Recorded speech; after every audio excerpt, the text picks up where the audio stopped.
Slovenija z polnopravnim članstvom izkazuje, da smo res del tega odličnega vesoljskega sektorja.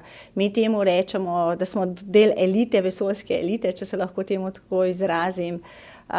Namreč biti član Evropske vesoljske agencije pomeni, da si res med najboljšimi, ne? In to tudi dokazujejo projekti, ki jih imajo naša podjetja. Se pravi, pečat ESIN pečat pomeni vrhunsko odličnost in na podlagi tega dobivajo naša podjetja tudi projekte zunaj Evropske vesoljske agencije. Kje se vidimo čez 10 let, zelo dobro vprašanje, upam, da čim dlje. Predvsem si mi želimo čim več podjetjem na tem sektorju, čim več, tudi podjetja sedaj, s polnopravnim članstvom, zelo zanimivo, kar smo tudi opazili, trend, da podjetja v tujini si želijo priti v Slovenijo in ustanoviti v Sloveniji podjetje in se povezovati na ta način s slovenskimi partnerji. Tako da jaz mislim, da ta trg bo izredno hitro rastel.